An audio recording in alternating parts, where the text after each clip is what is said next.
Bonjour, bienvenue chez Advisel Conseil, bienvenue à l'entraînement au management. Je suis Arnaud Louette, entraîneur de manager. Alors, cette semaine, nous allons travailler sur le module Qu'est-ce que la performance? Et l'objectif de cette séquence vidéo est de comprendre l'impact et le rôle du manager sur la performance. Alors peut-être allez-vous vous retrouver dans les quelques situations suivantes.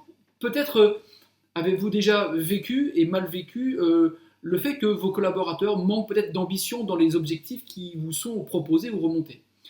Vous êtes peut-être souvent à vivre cette négociation au moment de lancement des objectifs de l'année, avec des collaborateurs qui vont peut-être négocier des objectifs plutôt à la baisse, avec des managers qui vont plutôt vouloir négocier des objectifs ambitieux.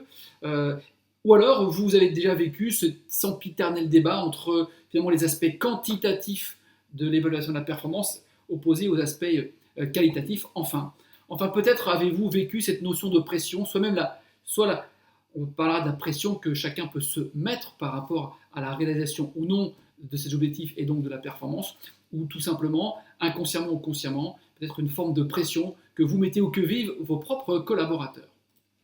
Alors, l'objectif de cette séance, nous allons ensemble essayer de définir et d'expliquer ce qu'est la performance, en comprendre ses mécanismes, essayer d'identifier finalement quels sont les leviers sur lesquels un manager peut être amené à travailler pour construire la performance. Existe-t-il quelques signaux faibles à être capable de repérer pour s'assurer que la performance soit au rendez-vous? Enfin, j'espère que nous pourrons ensemble découvrir les deux clés de succès. Alors, cela paraît peut-être anecdotique de le préciser, mais nous n'avons pas tous la même définition de ce qu'est la performance. En tout cas, nous avons peut-être des conceptions différentes pour évaluer, apprécier la performance, tout simplement parce que nous verrons qu'entre les individus, nous avons parfois un rapport, une approche différente quant à la gestion de la performance, quant à l'appréciation de la performance, quant à la façon dont nous définissons cette approche. Et le simple fait d'avoir des échelles de valeurs différentes, en cela, sont parfois des erreurs rencontrées auprès des managers et de leurs collaborateurs qui induisent finalement une mauvaise lecture. Certains, pour eux, la performance, c'est forcément dépasser les objectifs, d'autres, au contraire, c'est juste les atteindre. Nous verrons que certains ont plutôt une approche prudente de la construction de leur performance, d'où l'image du sauteur à la perche, quand certains vont au contraire tout de suite se mobiliser sur des perches extrêmement ambitieuses. Et donc forcément, du fait de ces différentes approches sur la performance, la gestion de la performance n'est pas la même entre un manager, une équipe et les différents collaborateurs, différents membres de cette même équipe. Alors, la performance est un sujet pas facile. J'ai un vieux prof de golf qui disait « on agit par où on pense ». Ça veut dire que si effectivement je pense dépasser les objectifs, forcément, inconsciemment, je vais tout orienter autour du dépassement de ces objectifs.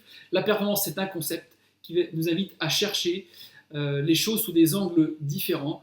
D'un côté, on va être dans l'analyse et la rigueur, la partie cerveau gauche, où on va définir un objectif concrètement, on va essayer de trouver des indicateurs de mesure, SMART, etc. Donc, on y reviendra dans une prochaine vidéo, mais c'est aussi une approche très humaine, très intuitive, très émotionnelle, et c'est bien sur ces deux dimensions que la performance se joue, et là encore, parce que nous ne sommes pas tous constitués de la même façon, alors, qu'on le veuille ou non, les approches de la performance doivent être plutôt multiples, avec plusieurs types d'entrées. Et donc, nous allons ensemble, autour de cette vidéo, essayer de voir comment on va mobiliser notre préfrontal. C'est le préfrontal, c'est cette fameuse partie du cerveau qui nous invite, que l'on doit les mobiliser pour changer notre façon préférentielle de voir les choses, pour débrancher le mode automatique. Je vais vous inviter à répondre à quelques questions. Voici maintenant la séquence du coach. Question du coach. Je pose 3 questions. Et pour ça, vous allez pouvoir télécharger la petite fiche pratique juste en dessous. 1. Qu'est-ce que la performance? Pour vous, qu'est-ce qu'une bonne performance? Enfin, est-ce que la performance, c'est un objectif en soi ou est-ce que c'est plutôt une conséquence? Voilà, je vous invite à mettre cette vidéo sur pause quelques instants, de prendre le temps de la réflexion. On se retrouve dans un instant. À tout de suite. Voilà, donc je vous propose maintenant de découvrir les différents points clés qui composent la performance et ensemble de découvrir les 2 clés de succès dans le cadre de la gestion de la performance. Alors d'abord, à la première question, qu'est-ce que la performance, eh bien, pour moi, la performance, c'est bien deux choses. C'est bien d'un côté le résultat et de l'autre côté le comment du résultat, ce qu'on appelle le professionnalisme. Et oui, d'un côté, on va regarder tout simplement le score, on va regarder la prestation, on va regarder le chrono. Bref, c'est plutôt la partie très brute, très rationnelle, très froide d'un indicateur qui est atteint, pas atteint ou dépassé. Et forcément, on va aussi regarder le comment, la construction de ce résultat. Et oui, parfois, on peut avoir gagné un match, on peut avoir fait une belle année vis-à-vis de la performance et pourtant ne pas être satisfait de sa prestation. Le match n'a pas été à la hauteur de nos ambitions, même si on l'a gagné. On reste vigilant, ça peut être l'arbre qui cache la forêt, ou au contraire, oui, on a atteint nos objectifs, mais attention, on a augmenté nos prix, la courbe de progression client est en train de baisser. Donc, je trouve que cette performance est quelque chose d'intéressant à relativiser pour dissocier à la fois l'atteinte d'un résultat et la manière dont ce résultat a été construit. Qu'est-ce que la performance? La performance, c'est bien la définition d'un objectif. Et ça va être bien le résultat obtenu par rapport à cet objectif défini et donc la manière dont a été construit ce résultat. Alors, qu'est-ce qu'une bonne performance? S'agit-il de dépasser les objectifs? S'agit-il au contraire d'atteindre les objectifs? S'agit-il de gagner en jouant mal à tout prix? C'est-à-dire peu importe les moyens, peu importe le style de jeu, ce qui compte, c'est gagner. Oui, effectivement, c'est bien joué, mais perdre ou faire un match nul, est-ce que c'est quelque chose d'acceptable? Donc, qu'est-ce qu'une bonne performance? D'après c'est la performance, il faut bien regarder ces deux critères et relativiser la performance. L'important, c'est bien finalement, au final, de maintenir une dynamique de progrès. On peut avoir gagné le match, mais encore avoir des points d'amélioration dans le comment de la construction de cette performance et de ce résultat.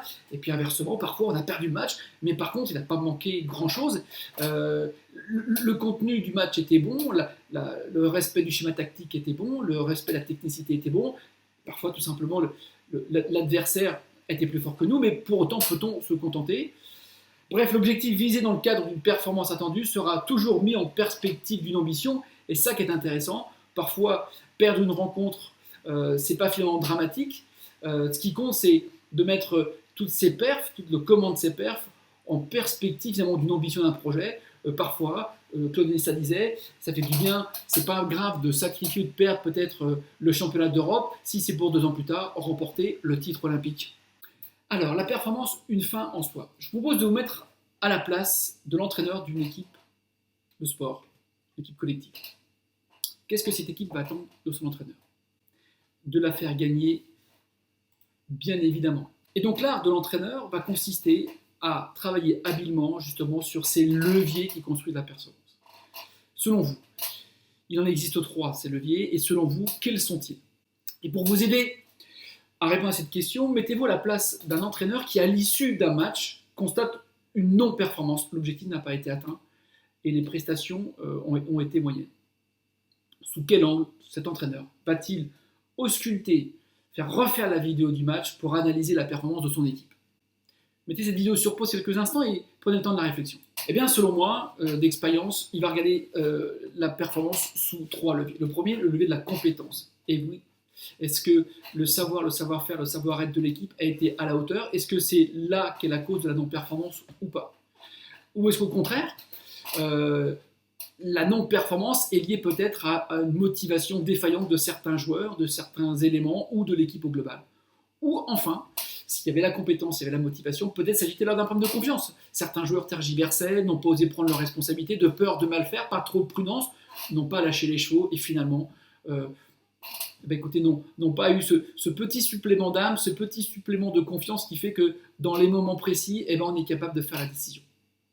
Si on mettait cette performance sous forme d'équation, on pourrait la représenter de la façon suivante. La performance, effectivement, c'est bien le produit de la compétence, de la motivation et de la confiance. C'est bien à la fois une fin en soi, puisqu'on court bien après un résultat à construire, mais c'est bien aussi une conséquence, parce que finalement, si on a la bonne compétence, si on a la bonne motivation et la bonne confiance, alors il y a plus de chances qu'on soit capable de construire la performance souhaitée. Alors si on revient maintenant dans le monde de l'entreprise, la compétence, qu'est-ce que c'est? La compétence, c'est le métier. La compétence, c'est la somme des bons savoirs, des savoir-faire, des savoir-être pour être capable de mettre en place le métier. La compétence, c'est aussi l'organisation de ces différents métiers, des interactions en tant que, c'est l'organisation de l'entreprise, c'est l'un des rôles du manager.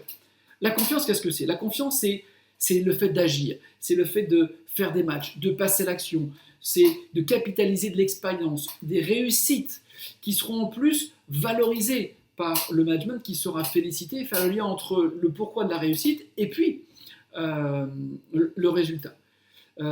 Mais c'est aussi le droit à l'erreur, parce que la confiance, c'est oser faire des choses en acceptant que l'erreur fasse partie du jeu, tout en essayant de les minimiser, et au contraire, partir du principe que l'erreur est une source d'apprentissage. Enfin, dans le monde de l'entreprise, la motivation, c'est quoi? C'est la passion, c'est le désir. La passion, c'est nourri par le projet individuel de chacun des collaborateurs. C'est aussi nourri par le désir de participer à un projet collectif que sera magnifié le manager. Voilà, donc en conséquence, retenez deux choses. Les deux leviers essentiels de la motivation, les deux clés de succès, c'est bien cette motivation et cette confiance. La compétence est souvent quelque chose qui est aujourd'hui bien mis en place au travers de la formation, mais la motivation et la confiance, ce sont là les deux clés sur lesquelles les bons managers feront la différence. Pour vous en convaincre, je vous propose d'écouter Laurent Tilly. Laurent Tilly, c'est l'entraîneur de l'équipe de France de volleyball qui, au lendemain de la non-qualification aux Jeux Olympiques de Londres, est parti sur un pari complètement fou, celui d'emmener son équipe 4 ans plus tard à Rio pour y faire une médaille. Je vous propose de mettre cette vidéo sur pause, de cliquer sur le lien vidéo juste en dessous, de prendre la fiche pratique sur le rêve de Rio, et on se retrouve dans quelques instants pour débriefer. À tout de suite. Alors vous l'avez vu, c'est assez explicite. Laurent Tilly parle de la première chose, c'est de construire un rêve, le jaune, la partie jaune de notre diapo, voir le projet, rêver un projet ambitieux, un projet qui fait rêver, un projet qui va insuffler de la passion et du désir. On est sur la partie motivation. Ensuite, il va essayer de décliner un objectif un peu plus concret, un peu plus précis. Il va choisir, à partir de la partie cerveau gauche, il va définir des objectifs intermédiaires. 4 ans, c'est long pour une campagne. Par contre, entre-temps, il y a les championnats d'Europe, les championnats du monde, les différentes ligues mondiales. Et donc, il va créer des micro-championnats pour baliser ce chemin de Rio qui seront autant de prétextes pour mettre l'équipe en progrès. Bien évidemment, comme il le dit, dès le lendemain, on a commencé à s'entraîner avec ce rêve en tête. On est passé dans l'action, on est passé dans la réalisation, on est passé dans l'entraînement, suer, pour commencer à automatiser les gestes, à construire cette fameuse confiance. Et puis, vous l'avez vu, il parle aussi de cette capacité qu'il a du coup à animer et l'action et les objectifs, et puis d'animer ce rêve du Rio. Bref, on est bien sur un bon mix entre confiance, compétence et motivation. Un autre sportif de haut niveau que je trouve intéressant, c'est Guillaume Néry. Néry a une autre approche de la performance. En apnée, on annonce la profondeur que l'on va faire avant même le début de la compétition. Ce qui fait que un nageur peut partir avec un objectif à 125 mètres, l'autre à 126 mètres. Alors, et ce n'est pas forcément celui qui aura fait les 126 mètres qui va gagner. Pourquoi? Parce que quand ils remontent après avoir été chercher leur profondeur, les apnéistes, pendant 1 minute à 2 minutes, sont observés par un jury qui voit s'ils sont clairs ou pas clairs. Et c'est uniquement si le jury dit « Ok, il est clair » que la performance est validée. Alors forcément, 125, 126, 127, à 2 mètres près, on est sur les profondeurs extrêmes, tout peut se jouer. Et Guillaume Néry de dire il se souvient d'un championnat du monde, il a fait 125 mètres, battu par un Autrichien qui lui fera 126 mètres, mais pour lui, 125 mètres, c'est une magnifique performance, c'est la performance la plus aboutie de sa carrière, parce qu'il n'est peut-être pas champion du monde, il est médaillé d'argent, mais pour lui, il était dans l'ultime perfection de la réalisation de sa performance, et à la fois dans l'atteinte de son objectif et la qualité de la construction de son objectif. Pour lui, c'est aussi beau qu'une médaille. Je trouve intéressant de voir cette autre approche de la performance, surtout dans un domaine où finalement la véritable performance, c'est quand même de rester en vie. Voilà. Vous l'avez vu en conséquence, la performance, c'est ce mixte, mais il n'a de sens que s'il est relié à un projet futur qui va donner l'envie de continuer, l'envie de se mettre en progrès, qui va être jalonné d'objectifs qui seront objectifs ambitieux, réalistes, mais relativement critérisés, de façon à être capable de bien relativiser la performance, la partie bleue, et surtout pour la partager avec l'équipe.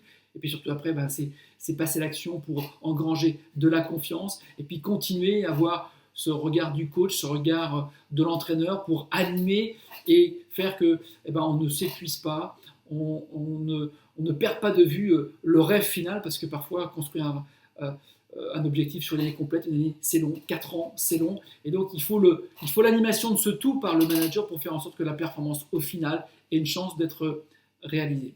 Michael Jordan disait, j'adore, j'ai toujours cru que si tu mets tout en œuvre pour réussir, alors les résultats suivront. Voilà, lui aussi, il est bien dans cette logique de dire que oui, la performance, c'est aussi une conséquence de quelque chose. Alors retenez en conclusion, la performance, comment ça marche? On pourrait la mettre sous forme d'équation, mais retenez surtout que les 2 clés de succès sont la motivation et la confiance en soi. Alors, le plan d'entraînement que je vous propose. Je vous propose de choisir soit l'ensemble de vos collaborateurs, soit l'ensemble de votre équipe. Et je vous lire un petit ça marche que j'utilisais quand j'étais manager. Voilà, je mets toujours cette équation en tête, et à distance, surtout quand je fais du management à distance, voilà, avec les tableaux de bord, la performance, est-ce que je suis capable de mettre de 1 à 10 sur une échelle? Voilà, tiens, tel magasin, telle zone géographique, aujourd'hui j'apprécie à 8 la performance, et selon moi, est-ce que cette performance, je suis capable de dire, tiens, en termes de motivation, de 1 à 10, comment je la mettrais? Tiens, en termes de compétences, de 1 à 10, comment je la mettrais? De 1 à 10, comment j'apprécierais la confiance, qui me permettait, quand j'arrivais sur un site, d'avoir déjà une idée un petit peu de ce que je voulais chercher, d'aller chercher cette levée de doute, et parfois je ressortais d'un site en me disant, bah, écoutez, la performance est peut-être compliquée en ce moment, mais la motivation, ils sont OK, la confiance, ils sont OK, la compétence, ils sont OK, ou alors sur la motivation, la compétence, ils sont, mais bon, la confiance, je sens qu'ils sont un petit peu timorés, et du coup, ça nourrissait, moi, l'angle d'attaque du management de ce site quand j'allais les rencontrer. Donc, je vous propose, voilà, de télécharger cette fiche pratique, de le faire l'exercice avec vos collaborateurs, de télécharger également du coup la fiche, la performance, comment ça marche, et surtout, s'il vous plaît, mettez un commentaire en bas de cette page pour me partager avec moi, avec nous, avec la communauté, justement votre appréciation de cette lecture de la performance. Voilà, donc c'était la 3e vidéo que nous avons vue. Pour rappel, nous avons commencé cette vidéo, ce cursus d'entraînement par rappel de ce que sont les préférences managériales, pour revenir sur finalement qu'est-ce qui caractérise un manager et un leader. Et nous venons aujourd'hui de voir comment on pourrait aussi justement dans cette injonction d'entreprise de manager la performance avec toutes ces subtilités, ce qu'était la performance. En attendant, je vous souhaite une bonne fin de journée, une bonne semaine, de très bons entraînements. Vous savez qu'à tout moment, vous pourrez rester connecté avec ce blog pour nous laisser des commentaires. Vous pouvez m'envoyer des emails ou me joindre par téléphone. Vous pouvez également régulièrement aller télécharger les différentes fiches pratiques juste en dessous. Et puis surtout, écoutez, si vous-même vous trouvez que ces entraînements vous sont utiles, voilà, faites-en profiter le plus grand nombre. Invitez vos amis, vos proches à se connecter sur le blog entraîneur de manager www.adesielconseil.fr. En attendant, moi écoutez, je vous dis à très bientôt. Au revoir.